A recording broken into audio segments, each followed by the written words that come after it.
Be seated. Welcome, everyone. I will tell you that Pastor Vernon sort of snickered a little when he said he was leaving these scriptures for me, and he said he gave me the tough ones. So we'll see how that goes.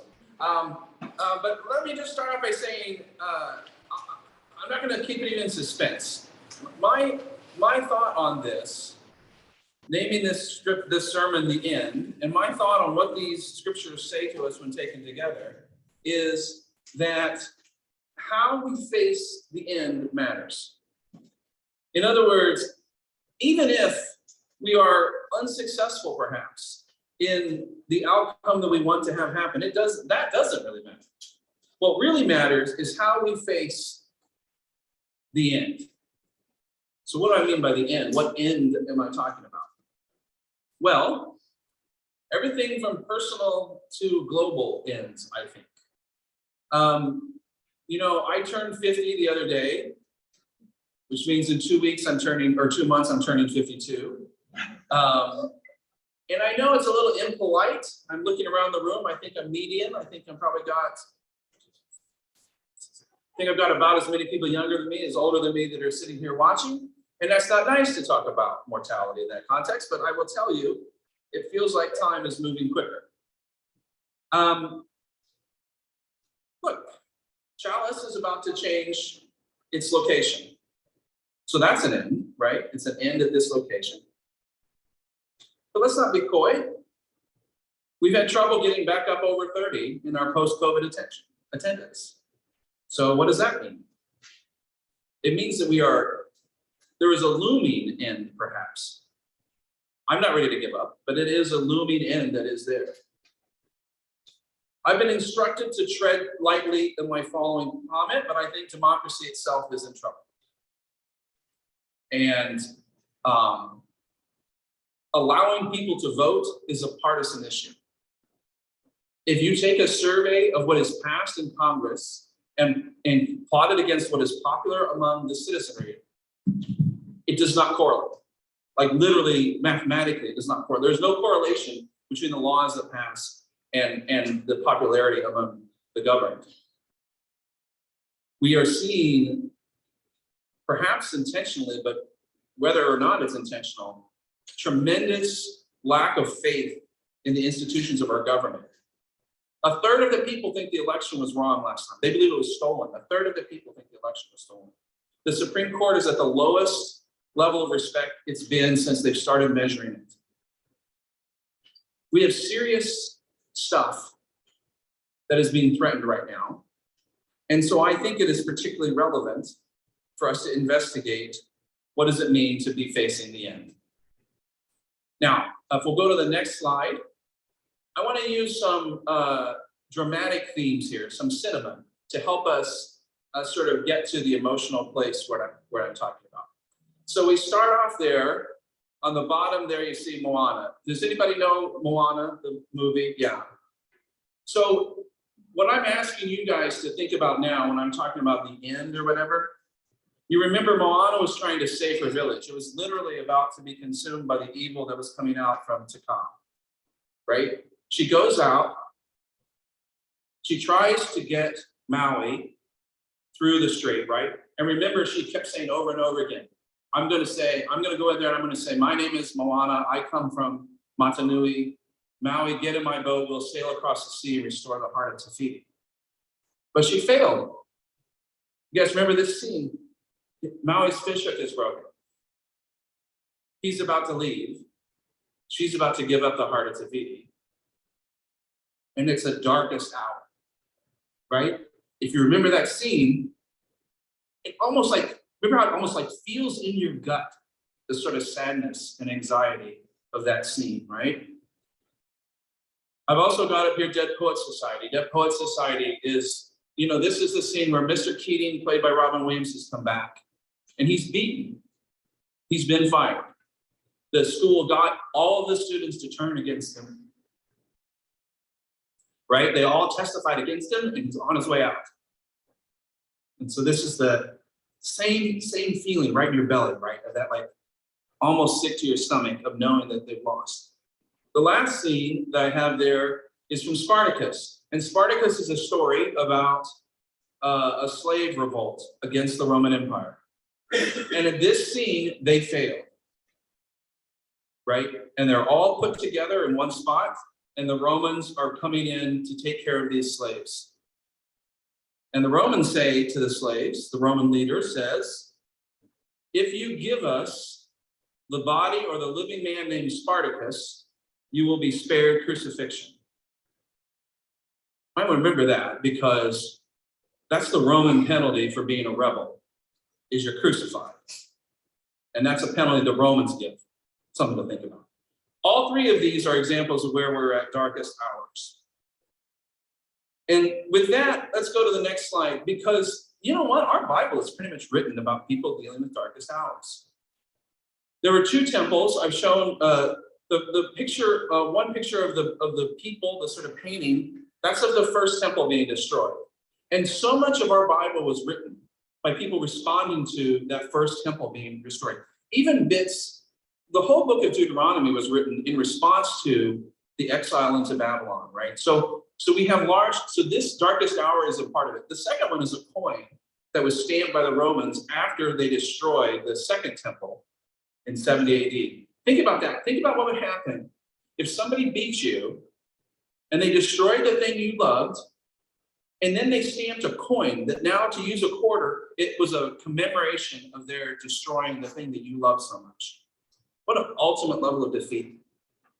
So let's take a look at the next slide. Now, this is a little piece of the translation. I'm not going to, Noel, you did a good job. I'm not going to reread it all. But this is a different little translation here that's done by someone called Robert Alter. And one of the things that he does, he's a Jewish theologian. He really focuses on capturing the sort of key anchor words. Okay, so notice how breath comes up in here. This is Alter's translation. I catch my breath from sorrow. My heart within me aches. Look at the sound of my people's daughter crying out from a faraway land. Is Yahweh not in Zion? Is her king not within her? Why did they vex me with their idols, with alien, empty breath? Notice how he uses breath over and over again, right? Cry out, right? To really sort of capture that notion of anguish. And we as Christians, surely when we hear that scripture, surely we think of Christ on the cross. Matthew 27:50 talks about Christ doing what? Crying out like the people. He cried out. He did what next? His last breath, like like Jeremiah who can't catch his breath. Then what happens? His spirit goes out of him, like Yahweh goes out from Zion. That sort of ultimate devastation is what the prophet Jeremiah is talking about. And that's what I want us to think about in our scripture today. Now, Jeremiah's advice, at least at this part, is not super helpful, if I can be fair. He says, I wish that my head was a font and that my eyes were just springs of sadness. It's a little bit comical, but if you think of the emoji with the crying going out, right? That's what he's saying. I want my head to be like that. So mourning is important. That's one thing. But let's go to the next slide and take a look at what our passage, our gospel story can tell us. Now, frankly, all that build up to this point has been to talk about this parable and try and make sense of it. Now, what I've given you here is what Dominic Crossan's version of this parable. Now, let me say what the point is. According to Crossan, his thought is that Jesus was an itinerant preacher who went from place to place telling stories. And you saw these stories in different sources, right? So Luke has this story. There's something called the Q source, which has some other stories. There's gospels, not very many, but there's another Thomas was a close written gospel that didn't quite make it in. But basically he sort of said, let's take all of those sources and figure out if we can get to the nut of what did Jesus say. And I'm gonna explain why I think that what Crossan's doing is not bad. But anyway, so this is what Crossan says. So now, what are we gonna do? A rich landowner told his steward, accused of waste, prepare the accounts before being fired.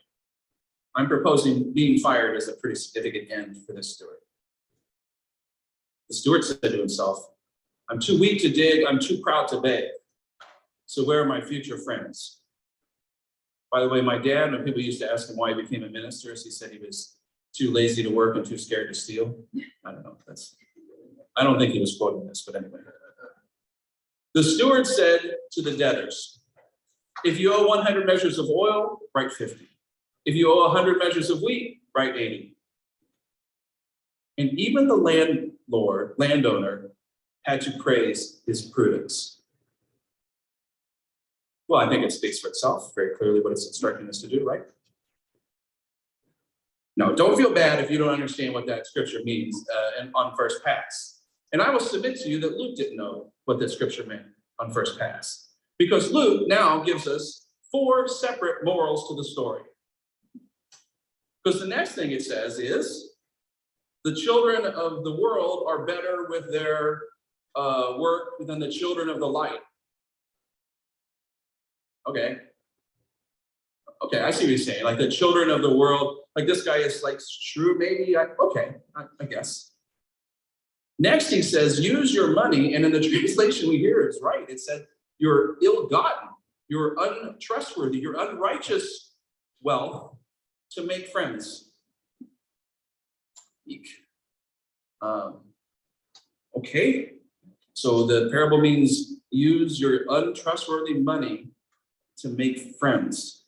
That's not helpful. Next, it says if you are trusted in small things, and you can be trusted in great things. If you're not trusted in small, you can't be trusted in great.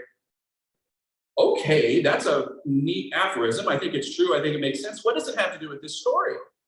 Was the untrustworthy steward trustworthy in small things and he deserves great things? No, he wasn't trustworthy. He gave the money away. Then it says this stuff about you can't serve 2 masters, you can't love the Lord and money. Again, that's a beautiful aphorism. It has nothing to do with this story. What 2 masters? So I think it's a hard story to take. And but the good news about parables is they're kind of like presents that have already been given to you. That's why they're usually in gold boxes. Is that we can use the parables however we need. So I'm going to suggest that we use this parable to think about how to respond to impending doom. What was good about what the untrustworthy servant did? By the way, one other little note, there are some commentators who try to say he was like giving back his commission. So maybe he really was just setting the record straight.